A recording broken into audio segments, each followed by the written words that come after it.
born and raised up there in the hills, and through the years, I have written so many songs about my growing up days there. The people that I knew, some of them still know, and I always loved. And anyway, this particular little song is just about an ordinary day spent back home in the Smokies, and it goes like this.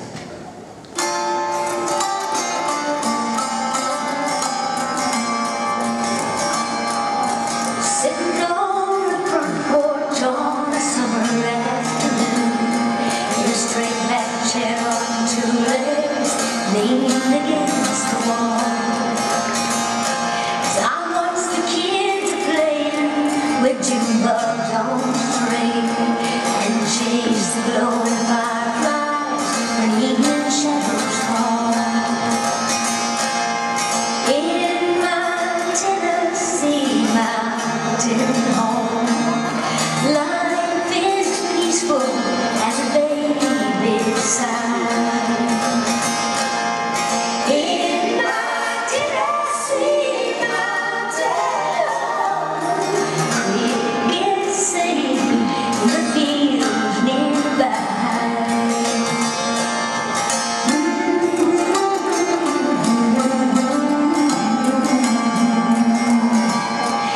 And walking home from church on Sunday with the one you love, just laughing, talking, making future plans.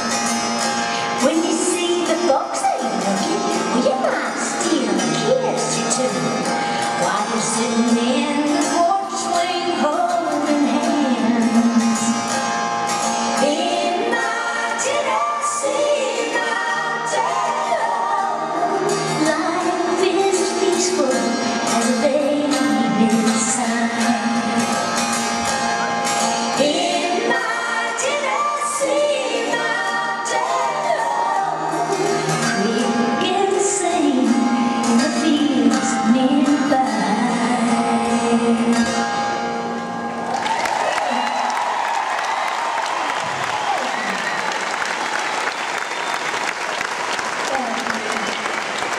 Well, that's as good a way as any to get to take you home with me, right? In songs, that's kind of how I keep from getting homesick, as I travel around all over the world, and sometimes I stay gone for long periods at a time, but all I have to do is either get my guitar, my dulcimer, or harp, or whatever's laying around, or nothing, and just sing about home, because I've written stuff just about everybody and everything that I remember in my childhood. And of course, I grew up, as I mentioned, well, I didn't mention how many of us, a lot of you know my story, but there's 12 children in my family. There's 6 girls and 6 boys.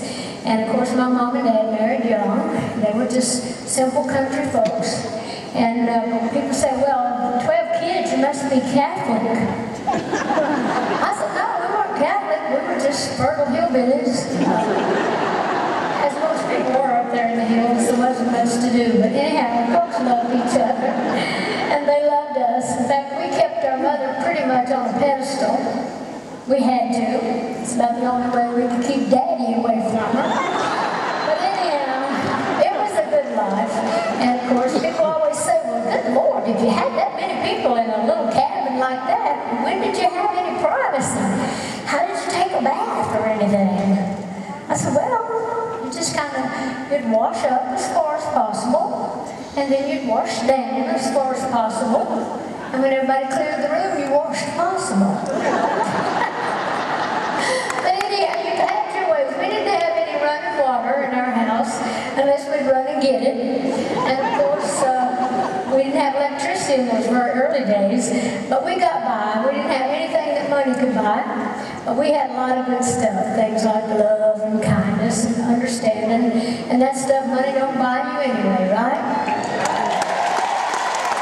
And a lot of my time was spent in church. My grandpa was a preacher, and of course the church, our little church, the little house of prayer, was kind of the center where everybody kind of gathered. Everybody loved singing and going to church and kind of socializing with everybody. That's where everybody met.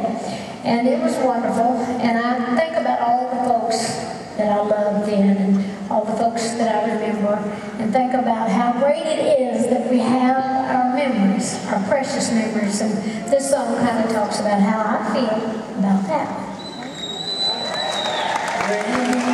Precious memories, unseen angels, sent from somewhere to my soul.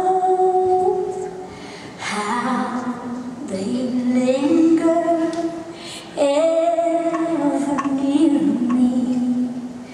Precious, sacred scenes unfold.